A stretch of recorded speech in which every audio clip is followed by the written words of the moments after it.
I've been asked to talk a little bit about the background of gestational diabetes in relation to the pathophysiology, but first of all, I've also been asked to talk about obesity, because obviously both conditions are very important in the women that we see in pregnancy, and there's quite a lot of overlap in how we approach women who have an increased BMI and women who have diabetes. There's lots of things in common, and it's called double trouble because if you have an increased BMI, you have increased pregnancy risks, and if you have gestational diabetes, you have increased pregnancy risks.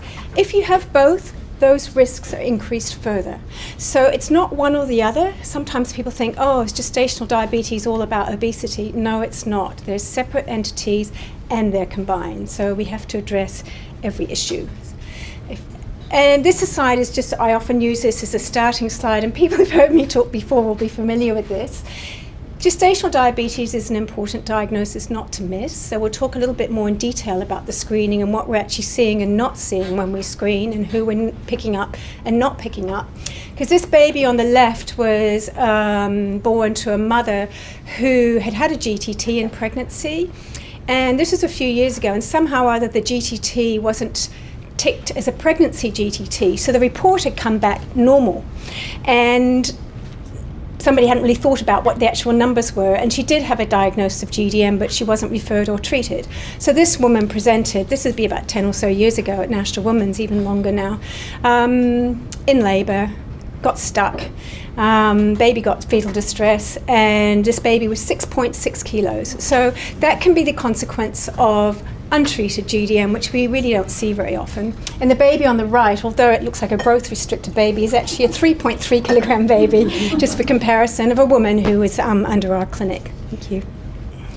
So I'm going to talk about, I've already said, the pathophysiology, GDM, and with the guidelines, I'm going to try to make sure everyone is clear when they're asking for the different tests as to what question they're actually asking, and when the information comes back to you, what's it actually telling you? Because I think sometimes we do a test because that's what you're supposed to do at that gestation, but we also need to understand the limitations of every test we do. A little bit about management issues and just things about stats of what happens to women with GDM after delivery times.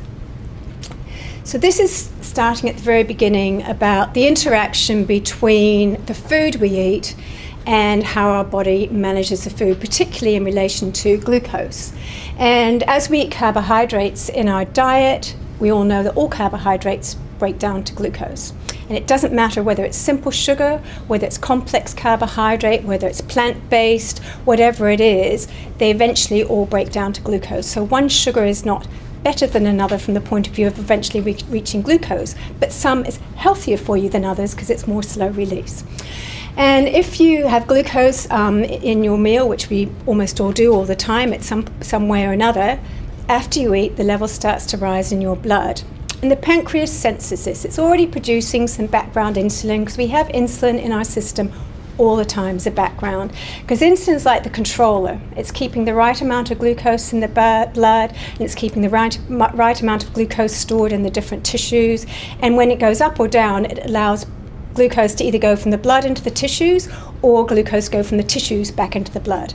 So after a meal, as your glucose rises, the pancreas senses it and it releases more insulin, and the insulin allows the uptake of glucose into your body's cells. And you use it for your metabolism in your brain and all your organs. You use it to build your muscles. You use it just for your energy in all your metabolism. And then you store a little bit in as glycogen. That's your between meal snack of your sugar, and in your muscles. And then most people, we eat enough food that we also store a little bit. All the extra left over from that is stored as fat in our body. And then if we go on again to what happens between meals, if you keep going, thank you. You can see there the glucose is dropping a little bit. The insulin level therefore drops because it's not trying to take any more glucose out of the bloodstream, and it allows the glycogen stores to be released back into the blood. So we all have a normal blood sugar all the time unless we have a problem. What happens if you don't eat all night long or for a day? We've used up all our glycogen. We need to have glucose from somewhere. So that's when it's important to actually have some fat stores, because fat then releases the fats from it, the fatty acids, it breaks down, the fatty acids are converted into glucose. We don't use fats. We convert it to glucose because that's what your body needs. And the side product of that are ketones when you break down fats. So we know if someone has ketones that they're actually breaking down their fat stores for their energy. It doesn't mean they're dehydrated, which is what a lot of people mistakenly believe. It means that you haven't had food for a while and you need to have some glucose really to get rid of your ketones. So that's where we are with that. So what happens in pregnancy, which is the next slide. Oh, sorry, obesity. I'm not doing pregnancy yet. We're doing obesity first.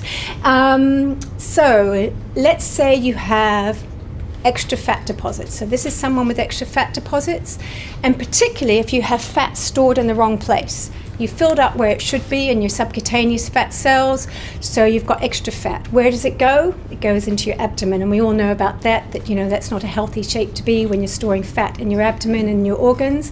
And the reason for that is when it's stored there, it's active. When it's stored here, it's silent, it's sort of inert. But when it's stored here, it's releasing all these inflammatory markers, and what it does is block your insulin from doing its job. And you need insulin to do your job, so people who carry extra fat in the wrong place have to produce more insulin all the time to keep their blood sugar levels normal. So they have chronic hyperinsulinemia, and that means their pancreas is working really hard all the time.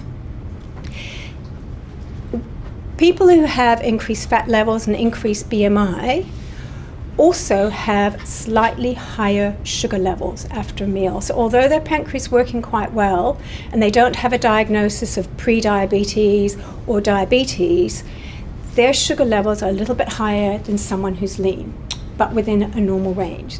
So the issue about obesity in relation to pregnancy outcomes, some of it may be mediated by insulin resistance, having to produce extra insulin because it talks to the body differently when you have extra insulin. And some of it may be mediated by slightly higher glucose excursions, particularly after you eat. So if we go on to the next slide and talk a little bit about obesity. Oh, before we do that, I just want to talk a little bit about, you can't separate things into nice categories, like blood pressure. Would you say someone with a blood pressure of 138 over 88 is normal, and somebody with a blood pressure of 140 over 90 is abnormal? Yes, by definition, but actually we all know it's a continuum. So someone who's got a blood pressure of 138 over 88, you're going to worry about a little bit more than someone who has a blood pressure of 120 over 70. And that's the same thing with sugars. And that's what I'm talking about. I'm talking about the nutrients that are in the body that are going to the baby, assuming the placenta is working really well. Because what the mother has in her body doesn't necessarily transmit to the fetus, because it does depend on your placental function as well, doesn't it? So the pregnancy risks along the bottom there increase as a person goes from a normal BMI usually. People who have an increased BMI is higher risk, slightly higher sugars, increased nutrient transfer to the fetus. Then we know that people who develop GDM in the second half of pregnancy have pregnancy risks, and we know that treating them improves outcomes. And we know at the other end, if someone has pre-existing diabetes, they've had high sugars before pregnancy, right through pregnancy, that fetus is exposed to an abnormal environment right through pregnancy, and they have higher risks of all. But if we go on to the next, sorry, I haven't got my thingy here.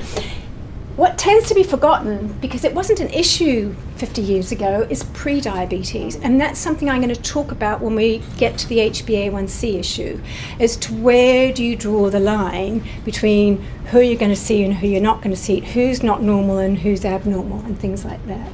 Because nowadays in our population, with young women, 60% being overweight or obese before they enter pregnancy, and in the population at that age group, about 25-30% of the population, probably 25%, it depends where you live in New Zealand, having underlying pre-diabetes or diabetes, a lot of women are not entering pregnancy with normal blood sugars. Back in the 1960s, it'd be very unusual for women to have abnormal blood sugars before they enter pregnancy. So anyway, so if we talk a little bit further about obesity, next slide, yep. What's the issue about obesity? I'm just going to talk in general terms, because I think, a lot of it we know how to identify someone with obesity to a degree, in that we actually measure their BMI. And we know in the different categories are associated with increased risks.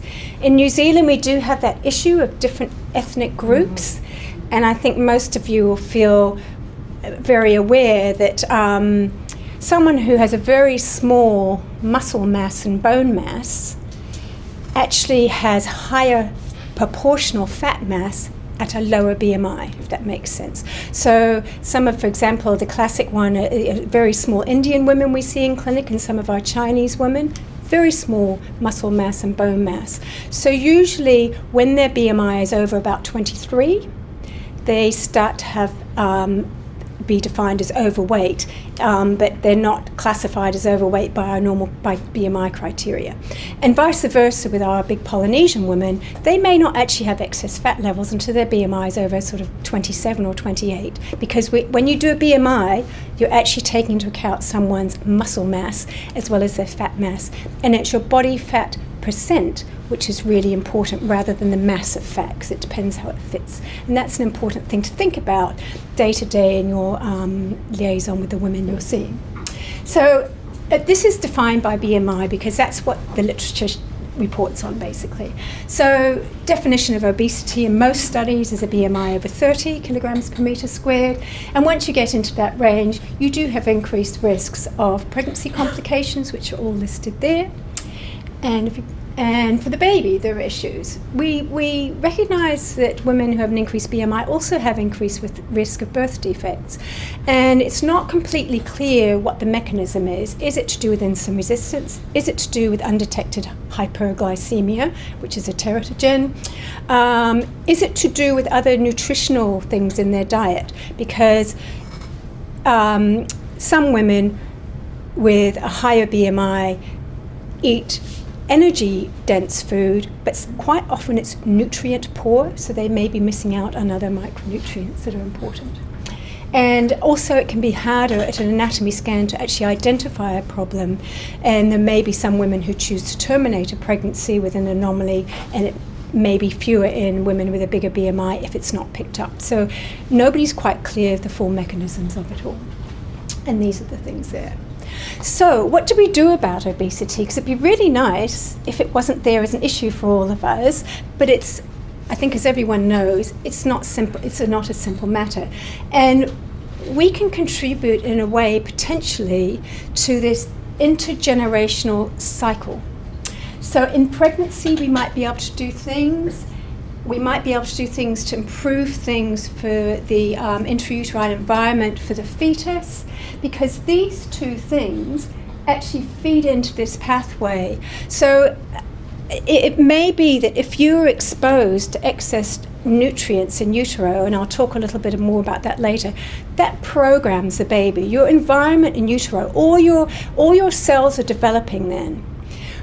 Very early in pregnancy, all your genes, what they call, your genes are there. You've inherited them from your mother and father. But how you express those genes depends on your environment. There's talk between your genes and the environment.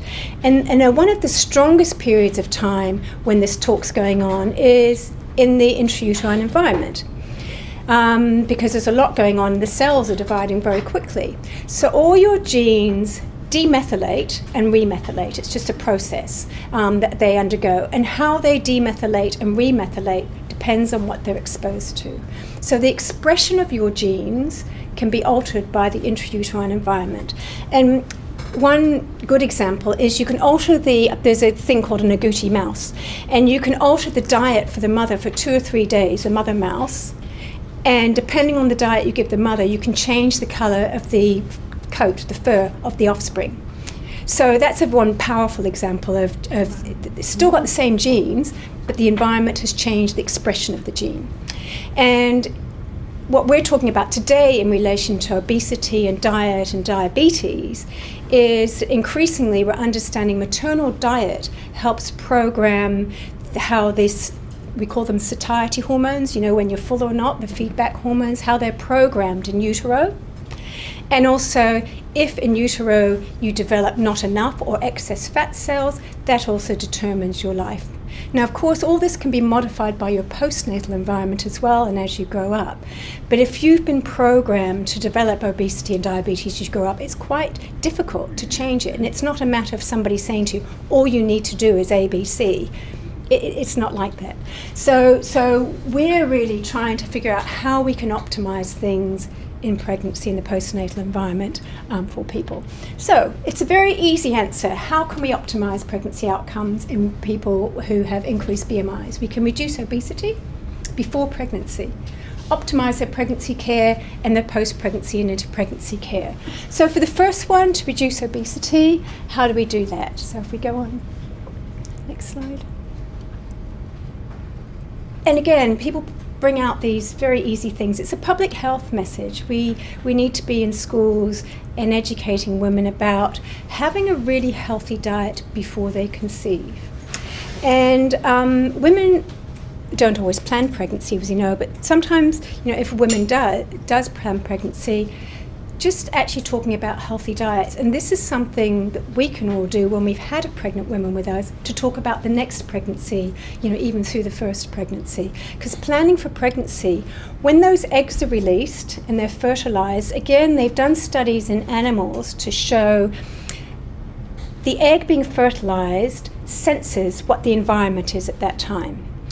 And if they've done studies where an egg is fertilized, and again, these are animal studies, not human studies, in rabbits, in sheep, and in mice. And they fertilize these eggs in the diet of an obese animal, and then they take out the embryo and put it into a lean animal for the rest of pregnancy. And the offspring actually are like they've been fertilized and the gestation has been in the obese animal.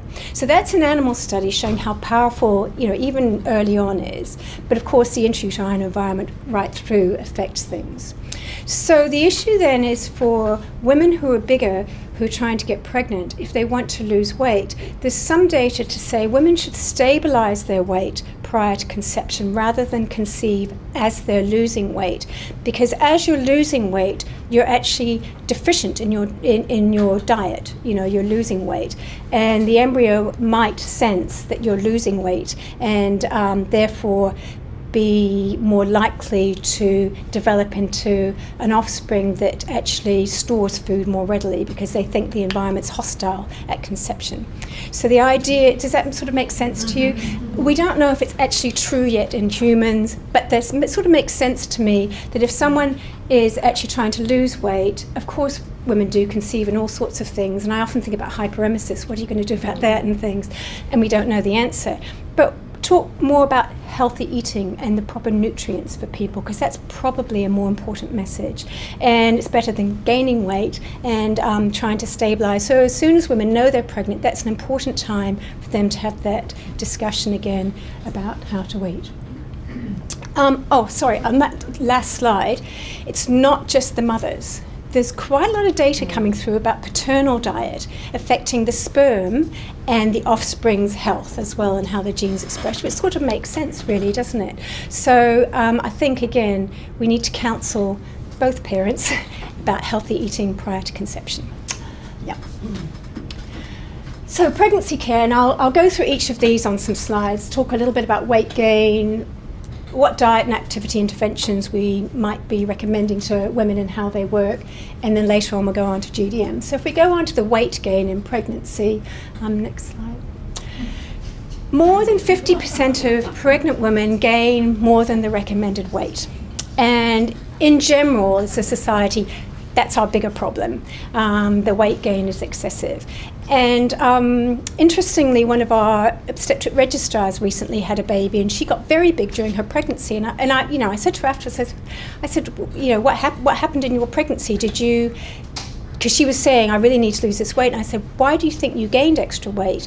And she said, I just felt I had permission to, and she actually said that, to eat for two, and it didn't matter what I looked like. So for her, that was her reasoning, which I thought was quite interesting and things. Anyway, so the weight gain in pregnancy, in the first trimester, women do not need to eat extra food. But often, I mean, I remember when I had kids, I was starving in the first trimester, but women don't need to eat more. So that's the first message, and they don't need to gain much weight in the first trimester. First trimester and particularly second trimester weight gain are very important in relation to later risks of pregnancy. And of course, working in the diabetes clinic, we see women who've already gained 25 kilos by 26 weeks, and we sort of miss the boat on the weight gain issues. So it's an important thing. These are the Institute of Medicine guidelines, and they're evidence-based. And the reason they've been developed from the past is because way back, women didn't gain enough weight in pregnancy, and therefore they were at risk of having a baby that was too small, which is also not healthy. So they were put in there to say women should gain enough weight, but it's obviously backfired now a little bit that women gain too much weight. So in general in New Zealand, for women who have access to plenty of food, in our clinic, in our hospital, we tend to recommend the lower end of the weight gain. For most pregnant women, that's probably enough. And they do emphasise in the Institute of Medicine guidelines that actually the rate per week is also important for women to sort of be aware of. And we should weigh women when they come to clinic visits. It's an important part of their antenatal care. Now, when you get to BMI of 30 or more, the weight gain guidelines say 5 to 9 kilograms. But of course, we now see women with BMIs of 40, 45, 50. And that's a very generous weight gain, 5 to 9 kilos for a bigger woman. And the reason they don't break it down beyond a BMI of 30 or more is when they developed this, there was not enough data to say how much weight women should gain. So the next two slides, I've got some more data. So this is quite an old study, but it's on a large number of people, 120,000 births in the States. And what they do is, one of the commonest issues in relation to women who gain too much weight or not enough weight is you can have a baby that's too big or not big enough. So they looked at the weight gain in women and looked at where the lines cross to optimize what's the best weight gain so you don't have a baby you're not more likely to have a baby that's too small or too big. And they looked at the different BMI categories there on the left, and you could see you still should be gaining weight when you've got a BMI up to about 35. And even up to 40, they say that you can be weight neutral, possibly gain rather than lose weight. And really, it's when you get to BMI of 40, that's when it's okay for women to lose weight from the point of view of pregnancy outcomes. But if we look at this data, I just went to a conference recently, and these data were presented, which I thought were really good. It was a very large population of 330,000 women. This is a Belgian population. And again, they did the same thing. And they did it across all BMI groups. And they actually confirmed that for women with a BMI from 18 up to 30, that the Institute of Medicine guidelines were very applicable to the population. So it still stands. But for the higher BMIs, they found slightly different things. 0 to 4 kilograms, which is similar to what the other study showed. This one, they said gain weight, but it was okay to lose up to 4, and this one said lose up to 5 kilograms. So I think they're reasonably similar, and certainly I think in our hospital, we generally say to women with a BMI of 35, it'd be great if you could be weight neutral in pregnancy, and when the BMI is 40 and above, it's okay if you're weight neutral or lose up to 5 kilos, but we're not comfortable with you losing more. So that's one thing, okay. So that's weight gain guidelines. There are good Ministry of Health handouts on this, and they're a really nice little card. You put the woman's height, weight, BMI in, and then they write down each time they're weighed what their weight is. And using those cards has been shown to help women stay within the guidelines. And on the back, it's got really simple dietary messages, because sometimes we get that, midwives are really busy. They have a huge amount of information to give to women, at the first visit. And gosh, am I going to do the whole diet thing as well? I do think diet's important, but it's quite good to have simple messages, because it's too much information. And particularly on a handout card like that, that means that you can also hand it to women. So look those up. You can just download them if you haven't got them. The other thing is everyone talks about lifestyle, talk about diet and exercise and pregnancy. And there have been massive trials done to look at quite intensive lifestyle interventions in women with increased BMI compared to just standard care. And what they've shown is that it hasn't made a lot of difference, surprisingly. So if you go back again to that one, there have been some big trials, and basically we've got real issues that if you're in a trial, women know that some of the women are going to be given lifestyle interventions and they're not. It tends to change the behaviour of the women who've entered the trial, so they all improve their lifestyles. And but there's several trials which shown that you can limit gestational weight gain with these intensive things, but it hasn't really translated to improved pregnancy outcomes. However, there's a recent trial that has shown that they've calculated from these sort of studies a healthy eating index, very complex thing. They look at all the different food types and they score 1 or -1 depending on whether it's healthy or unhealthy. And if you've got a high plus score, what they've shown is the woman's body composition is healthier at the end of pregnancy. They've maintained their muscle mass and put on less fat mass. And actually the body composition of the offspring, even though the weight's no different, it's a healthier, they've got better lean mass and lower fat mass, which is healthier and things. So it'd be interesting to see, even if they haven't changed pregnancy outcome, whether this is something that might translate to improved long-term outcomes. So I do think diet's really important. So if we go on, thanks. So that's just to summarise that we should do that. And sometimes women say, what diet should I follow? Well, I go to quite a lot of diabetes meetings and diabetes and pregnancy meetings. Top of the list every time, Mediterranean diet. So if someone wants to look at a diet to get more information, that's probably currently the healthiest diet. And particularly nowadays, there's a real fad of low-carb diets. And it may be fine for weight loss outside of pregnancy, but there are data to suggest it's not a healthy diet during pregnancy, that you should have adequate carbohydrates through pregnancy. And there's one study that's been done in the States looking at a low-carb diet versus a standard carb diet, which they prescribe 175 grams per day of carbs, which is an international recommendation. I think that could be varied depending on the woman and activity and what type of carbs and things. So it's not set in gold. But they showed that the offspring's birth weight was no different. But again, the women who had adequate carbs in the diet, the baby's body composition was healthier. So I think until we understand more, we're better to recommend diets we know are okay while we're finding out a little bit more about some of the low-carb diets. Just as a slight aside, so we're talking about GDM, but for women with type 1 diabetes, they often find having plenty of carbs really a problem for their sugars. So I think sometimes we compromise with that a little bit to help them with their glucose control. Okay, so moving on. So the final thing is, that's a little bit about pregnancy care for women with an increased BMI. And the final things are post-pregnancy, into pregnancy care. So breastfeeding, it's great for the mother, for the baby, and I think I probably don't need to talk about it, but there are good studies showing in women with an increased BMI how it's helpful for them to lose their weight, it's healthier for the baby, but they struggle with it more than other women, so they need a lot more support. And that's a physiological thing. Inter-pregnancy weight loss is really important, and it's actually worth having a discussion with the woman about that, because I think we all see it all the time.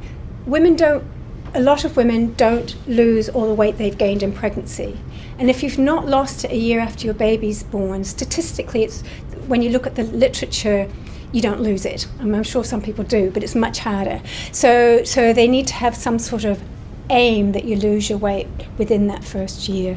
And you may not do it straight away, you've got other things to focus on, but maybe when the baby's 6 months old, you need to have a think, where am I, what's my target weight, where do I need to get to? And if your BMI is 1 or 2, let's say your BMI is 24 in your first pregnancy and it's 26 in your next pregnancy, that significantly increases your risks in your next pregnancy of GDM, cesarean section, all these pregnancy complications. And that's just a small change in BMI, but it alters your pregnancy risk. So again, it's worth keeping that in mind. And particularly for women who have an increased BMI, and we'll also talk about that for women with diabetes, it's a really good time to have those messages about your long-term health and being regularly screened for your cardiovascular risk in the future. Just a recent study, it's a useful thing to tell women. This is a study actually of mothers and children, and the children were aged, I think, I can't remember exactly, 6 or 8 years of age, so it wasn't from birth, but this was an interesting study. There were mothers who were didn't have an increased BMI, and there were children that didn't have an increased BMI. And what they did was look at what behaviours kept those children with a normal BMI compared with mothers' behaviours of children who became obese over the following 6 to 8 years. And they identified 5 things. So if the women had all those behaviours, the mother stayed with a healthy BMI, did some activity every week, could drink some moderate alcohol rather than none or lots, which I thought was quite good, no smoking, and had a high quality diet. If she had all 5 behaviours compared with women who had none of those 5 behaviours, her child had a 75% less chance of becoming obese. So again, they're important messages to give to women long term. So I think that's all I want to say. I don't know if anyone has questions about increased BMI. It's a bit of a woolly subject, but there's sort of interesting things to think about and have discussions with, young women when they're having a family and things. Okay, so it's in the past, in particular, which I started off talking about, sometimes people talk about what's more important, what makes a baby big? Is it the gestational weight gain? Is it because the mother's big? Does sugar really have an impact? And this is just a slide to show you. This is from a big epidemiological study, the HARPO study, which some of you have heard about, where they looked at 23,000 low-risk normal women and did a GTT at 28 weeks. And these were categories. So the lowest category here is women, for example, who had a fasting of 4 and a 2 hour of 6 or something like that. So these were categories of GTTs, and this category 5 is a GTT with a fasting of 5.1 or a 1 hour of 10 or a 2 hour of 8.5. And they also looked at the categories of BMIs of the women, and they showed that if your BMI increases, your risk of having a large baby increases. So we know that BMI has an impact on the baby's size. But interestingly, when they got to the higher BMI levels, which were about 35-ish, around those levels, it didn't continue to have an impact. So it only has an impact sort of more or less through your normal range, which sort of makes sense. Smaller women are going to have smaller babies and things. And glucose, lower glucose is higher glucose has had an impact. But when you get what they would call a significant glucose elevation, that has much more of an impact on the baby's birth weight. So glucose really drives some of these risks of LGA, probably more so than the BMI. Go on. So just now we're going to talk a little bit about GDM. So we've talked about normal, but people who have excess nutrients and how to have discussions with them about their pregnancy. And we all know that women who have an increased BMI have increased risks of GDM. So who gets GDM and why do they get GDM? So why do people get GDM? Does anyone have an idea why? Insulin resistance from the placental hormones. Okay. So women who have GDM get insulin resistance. All women get some insulin resistance. Yeah, all women get insulin resistance. So we have to think about that. So if we go back to these slides again, carry on. We talked about this, and the next bit, I think one more. Yep, stop there. Okay, this is early pregnancy. And this slide is exactly the same as normal. So this is someone who's just eaten a meal, they're producing extra insulin, everything's going into the right places. Now, you might be able to just see the fetus is just here. And that's the issue. There's nothing much happening with the fetus in early pregnancy to interfere with the mother. So in early pregnancy, women's sugars are what they were before they were pregnant, except they actually drop a little bit. Women are a bit more sensitive to insulin in early pregnancy. So through the first trimester, your fasting glucose drops. So by most studies, we have different criteria in New Zealand, but when you look generally at the literature, if you have outside of pregnancy a fasting glucose above 5.5, you're defined as impaired glucose tolerance. And in pregnancy during the first trimester, that drops down to the upper limit of the normal range is 5.1. So your sugars drop in early pregnancy because your insulin's working really well. And if you think about it, that makes sense. Women actually need to maybe develop a few little fat stores, absorb everything they can, take all their sugar out their body, and so that later on in pregnancy, when they're feeding the baby, they can mobilize it. And then so how do they mobilize it in later pregnancy? If we go on to the next thing, here we are. About 20 weeks, it varies. 16 weeks, 20 weeks, 24 weeks. It depends on the woman. It depends on her weight gain. It probably depends on a number of factors. The placental hormones, a bit like having extra fat levels, they block the insulin from working. So yes, insulin resistance develops in pregnancy. But this happens to all pregnant women. So you can only develop gestational diabetes if you can't compensate for the increasing insulin resistance of pregnancy. So it's a stress test. I'm going to make you insulin resistant. What does your body do? Does it manage with it, or does it have a problem? So in a normal person, if we go on to the next one, the insulin resistance allows a bit of glucose to go to the baby because the baby's needing more glucose to grow. But the mother doesn't need her blood sugars to rise.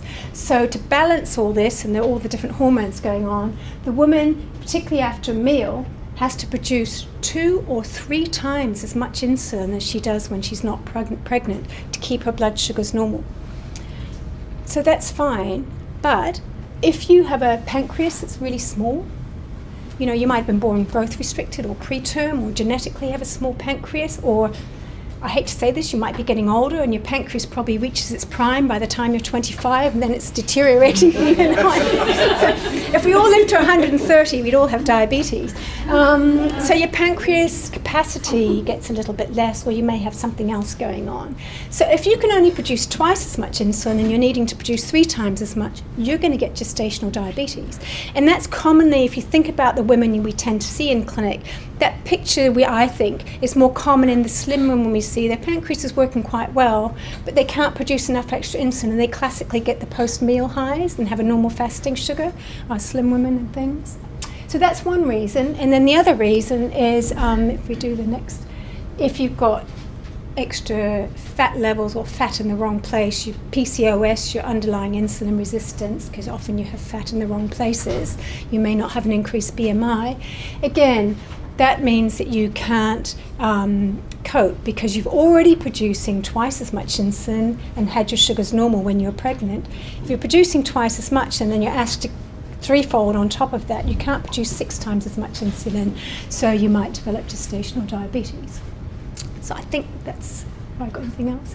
And then, so it really depends on how you compensate. So if you can compensate with whatever's going on in pregnancy with increasing insulin resistance, you won't get GDM. And that's why not everyone with a certain BMI gets GDM and all those things. Some people must have a really good pancreas that can produce lots of extra insulin. So that's gestational diabetes. So that means that you cannot have what I call true gestational diabetes in the first half of pregnancy, can you? Because you only develop it as a response to what's going on in the second half of pregnancy. And that's important for us to remember. So if we go on in relation to that, next slide, please. Why is GDM important? So if the mother, because I know I talk a lot, I'll just keep going with the interest of time. I have so much to say. The increased pregnancy risks in relation to the mother with GDM, what are the 2 risks we commonly think about with diabetes? What's the mother at risk of developing? In pregnancy. Yep, type 2 diabetes down the track, really important. Yep, long term. High blood pressure is the commonest one, preeclampsia, and that's the same as outside of pregnancy. If you have sugars that are doing this inside your bloodstream, rather than just nice tight control, they destabilize your endothelium, your lining of your blood vessels, and you get more reactive blood vessels, and you're more likely to get hypertension, which is why treating GDM reduces that risk of preeclampsia. So that's the biggest one for the mother, and caesarean section is the other one if it's untreated. Although, just to be really clear on this, the studies that look at treating GDM show that you do not increase your caesarean section rate with a diagnosis of GDM. Some centres do, but they shouldn't be doing that, because if you're treating them, you shouldn't need to do the caesarean sections. It depends how we identify and treat them as well. So for the baby, I'll just go on to the next slide because there are issues in relation to the baby about diabetes. So again, if we just go through, so what's it like from the fetus? The fetus, all the fetus knows, it doesn't know the diagnosis, it just knows I'm being fed extra glucose. So the fetus has a normal pancreas, it produces its own insulin and keeps its own blood sugars normal. But if you get these intermittent spikes over time, it has high insulin level all the time. And insulin is the most powerful growth hormone for the fetus, so they've got a risk of getting too big and too fat. And also, the high insulin interferes with the normal maturation of the fetal lungs, and so therefore they're more likely to get RDS when they're born. They can behave a couple of weeks early. So if you've got all this metabolism going on, because the baby's trying to grow to a really massive size, for all metabolic processes you need oxygen, don't you? And that's the way the metabolism works. And so the placenta can't just suddenly say, I need to grow also a bigger size. It's got its size determined genetically and whatever's gone on early on in pregnancy, and it can only deliver so much oxygen through its blood flow. So the baby wants to extract more oxygen to keep growing to its bigger size. So it has to produce itself extra red cells to carry more oxygen, so it gets polycythemia. So that's a mechanism between why they're so red and ruddy when they're born and may have a high hematocrit. And also it's partly why they might get jaundice, because they've got to break down all those red cells after birth. I put on the side really intrauterine death, and that's because in New Zealand we still unfortunately see women with GDM who probably have had high sugars through pregnancy, or they get very high sugars, and they're the babies most at risk of dropping off their perches when they've been in a not very healthy intrauterine environment. 35, 36, 37 weeks, if we haven't got on top of their control and their growth has way outstripped their placenta, or they're not growing well enough, we sometimes have to think about that and with respect to our timing of delivery. And then at delivery time, we've got the problems with birth trauma, and then after birth, we've got the issues with the hyperinsulinemia not switching off straight away, so the baby has hypoglycemia. And it's really important that women understand that we're not testing their baby for diabetes. I think I've heard that our Polynesian women in particular, when we talk about sugar, they think we're saying diabetes. So when we talk about measuring the baby's sugars, that they think we're testing the baby for diabetes at birth. So it's important we understand that. And it's important that women do understand that if we give them insulin, it doesn't cross the placenta, and giving them insulin is not creating the low blood sugars in the baby. So sometimes women miss some of the messages from clinic, and they may come to various people with these questions and things. And we've already talked about programming, so I don't need to talk about that again. Now the next slide is just to remind us that not all babies of women with diabetes get big. I mean, in theory, they all should get bigger than they're supposed to be. And in fact, maybe quite a lot of them are bigger than they were going to be beforehand, but we never know that. They may have supposed to be on the 40th centile and they've ended up on the 60th centile. I mean, who knows? But they have shown for an offspring of someone without diabetes and a woman with GDM, for the same birth weight, they have higher fat levels. So maybe genetically they weren't supposed to be that big. So we have a small but significant group of women in our clinic who, when they diet, and it's unfortunately tends to be the lean women, who, when they hear they have diabetes, they stop eating and they lose weight. And we've just talked about weight gain guidelines and the importance of them and eating enough carbohydrates. So we have this other struggle going on in our clinic. Often we're saying, please don't eat 6 or 8 slices of bread for breakfast. You need to try to cut that down. But we have the other side of saying, please eat something for breakfast, because women figure that out. They understand that if they can control it with diet, they won't be put on medication, and they don't like to fail. There's a whole bunch of messages that go on there, and they talk to each other and figure out how to do it. But we do know that the women who overly restrict their diet and losing weight, we see their babies' growth drop off. And some of them then end up on the SGA pathway. And, you think, are we doing harm in this clinic? Should we not worry about things so much? Or hypertension could do that. The nutrients are there, but they're not getting through properly. And sometimes people have the belief that if their baby is small, they should let their sugars run higher. That's a mistaken belief, because the imbalance with high sugars actually can worsen your hypertension, and it can worsen the mismatch of your food because it creates oxidative stress. So it's still important to treat the blood sugars of women with small babies. We do not treat to low blood sugars, and I'll talk about that in a minute. Now, a big baby and a small baby are both at risk of later obesity and diabetes. So the big baby genetically has overstuffed its fat cells that it was supposed to have, and it might store fat in the wrong place, and it might be insulin resistant at birth. The small baby doesn't bother to form any subcutaneous fat cells because it's got to have its nutrients for survival, so they're skinny at birth. And if they've not formed their fat cells, they can't just suddenly form them after they've been born completely the same way.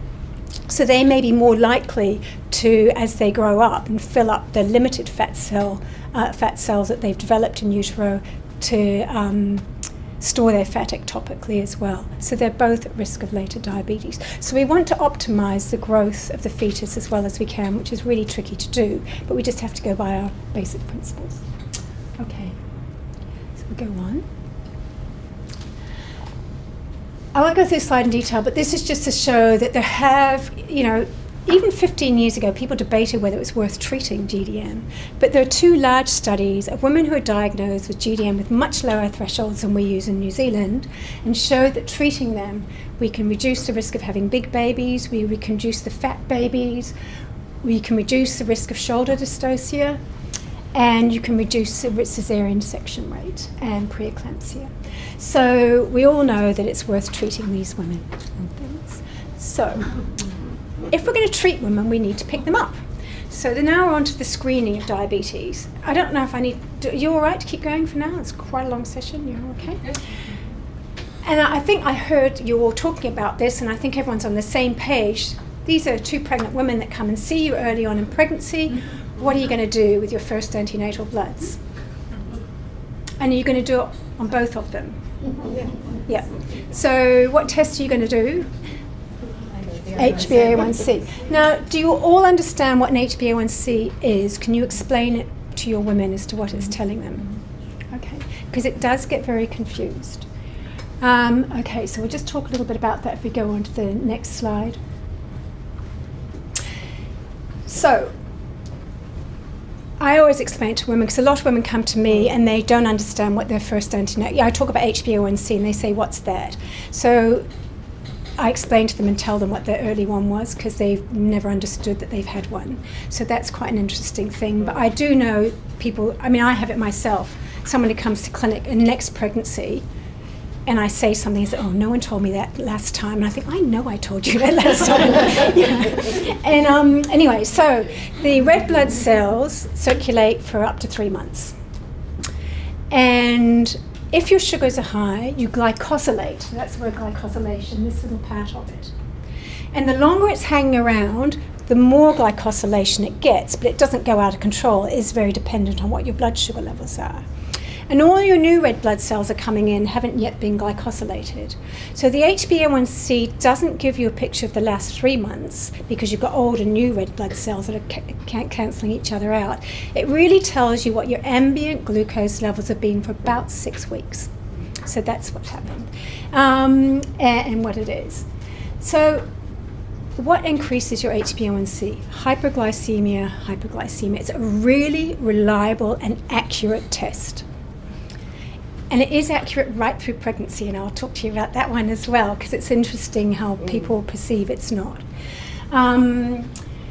So the measurement increases with renal failure, which is really rare. It increases a little bit with iron deficiency. Now, why does iron deficiency affect your HbA1c? What happens is when you're iron deficient is your red cells last a bit longer. So the glycosylation reads a bit higher because you've got fewer new cells coming in. But as we all know, and you probably heard about this morning, we're screening for iron deficiency and treating it. So as soon as you treat it, you get a whole bunch of new red cells in, so that can decrease it. And how much does it affect it? It affects it by 1 to 2 millimoles per mole. Old assays of HbA1c used to affect it hugely. And so if someone was very iron deficient and anemic, their HbA1c could be vastly different. But nowadays, we very rarely see it changes it by much, unless someone is quite severely anemic and their red cells are very different.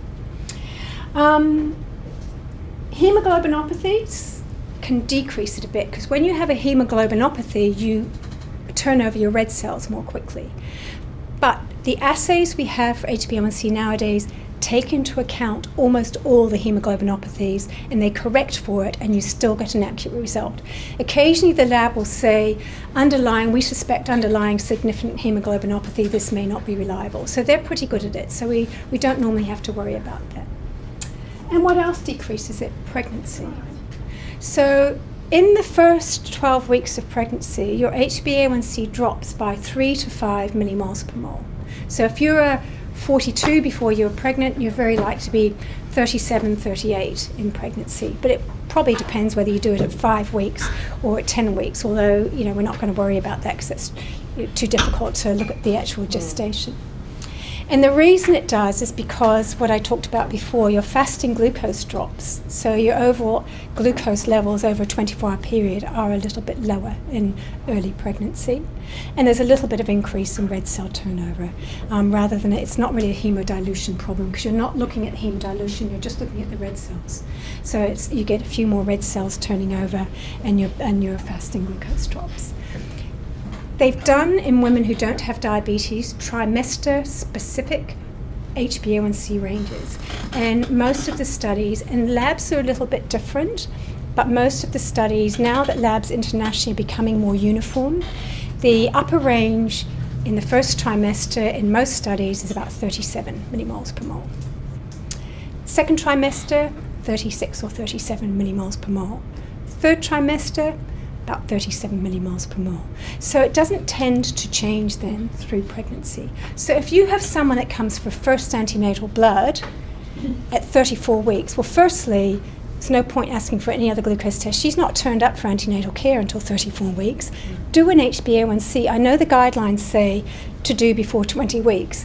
And the reason they say that is because they don't want people using HbA1c for different reasons. But if you've got someone who's presented at 34 weeks and she has an HbA1c of 54, that's really important to know. And it's accurate. I tell you, her sugars will be 10s and 15s, okay? If she has an HbA1c of 42, her fastings will be in the 6s or 7s and her postprandials will be 8 to 10s. It's really reliable, apart from odd occasions. So when I see an HbA1c, I can almost always, pretty much, not always, but quite often say, oh yeah, this woman's going to need treatment, this woman isn't, this is what her sugars are now. So it's a really reliable indicator. There are some people that it doesn't match, so you can't just use it 100%.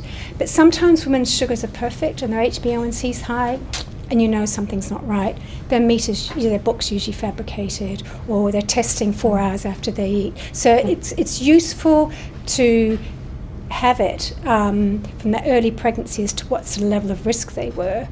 And in our clinics, I'll talk about it later, we use it at diagnosis in 36 weeks to help us with what their control is. So it's a useful test. Okay, so if we go on in relation to that. So what are HbA1c ranges? If we carry on with that slide, please. Outside pregnancy, we never use GTTs now, so that's why we use HbA1c now. So in New Zealand, we say someone has, it used to be impaired glucose tolerance or impaired fasting, but because we're not doing glucose tolerance tests, we don't know where the problem lies when you do an HbA1c. Is it their fasting glucose is high? Is it their postprandials? Is it everything that's high? So it's called pre-diabetes now. So we use 41 to 49. We've rounded it up compared with the rest of the world. Every other country in the world says you have pre-diabetes outside of pregnancy if it's 39 to 46. And again, you have diabetes if it's above that. I mean, it doesn't matter where you draw the line, just so you know we're not over-diagnosing in New Zealand. And then if you carry on there, we've talked a little bit about that, about your HbA1c in pregnancy. So we go on.